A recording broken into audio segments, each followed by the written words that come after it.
Good morning বন্ধুরা, কেয়াজ lifestyle চ্যানেলে সকলকে জানাই স্বাগত। আশা করি সকলে খুব ভালো আছেন, সুস্থ আছেন। কেয়া চলে এসেছে প্রতিদিনের মতো তার ছাদ বাগানে। আজকে ছাদ বাগানে কতটা এই ফুলটা হয়েছে আপনাদের দেখাবে।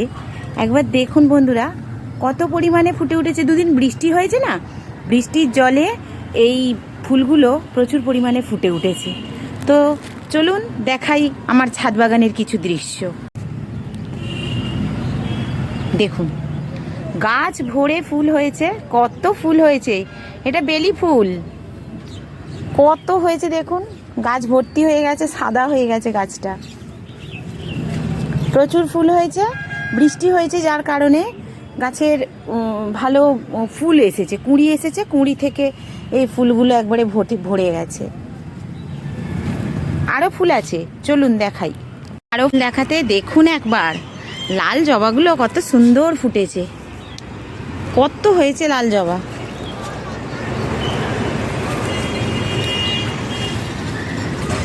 এই লাল জবাগুলো না দেখতে খুব ভালো লাগে। আমি প্রতিদিনই মা ভবতারিণীর পায়ে দিই।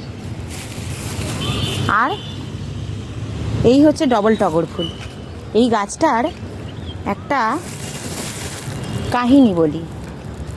এই গাছটা আমার মা নেই, আজ প্রায় হয়ে গেল 3-4 বছর হতে চলেছে। আমার মা চলে গেছে।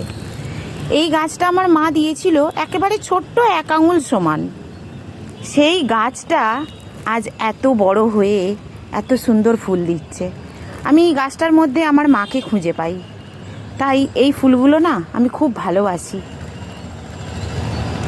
তো বন্ধুরা, এই হলো আমার প্রতিদিনের কাজ দেখানো। আর হচ্ছে কি, একটু সৌন্দর্যটাকে তুলে ধরি। তার কারণ হচ্ছে এই সমস্ত ফুলগুলো না আমার ভীষণ প্রিয়। আর গরমের ফুল সকলেরই প্রিয়। গরমে এই সমস্ত বেল ফুল, নয়নতারা ফুল, এগুলো অনেক হয়। আমারও ছাদে হয়ে আছে, তাই আমি সেগুলো দেখালাম। তো বন্ধুরা, আমার ভিডিও কেমন লাগে অবশ্যই করে জানাবেন এবং চ্যানেলটাকে সাবস্ক্রাইব করে থাকবেন। নতুন বন্ধুরা হয়ে থাকলে আমার এই ভিডিওতে একটা লাইক দিয়ে দেবেন। আর আপনারা কিন্তু বেল আইকনটা ক্লিক করতে ভুলবেন না, তার কারণ আমি প্রতিদিনের যে ভিডিও আপডেট দিতে থাকবো সেটা সঙ্গে সঙ্গে আপনাদের কাছে নোটিফিকেশান চলে যাবে। তো এখন এই পর্যন্ত বন্ধুরা, টাটা।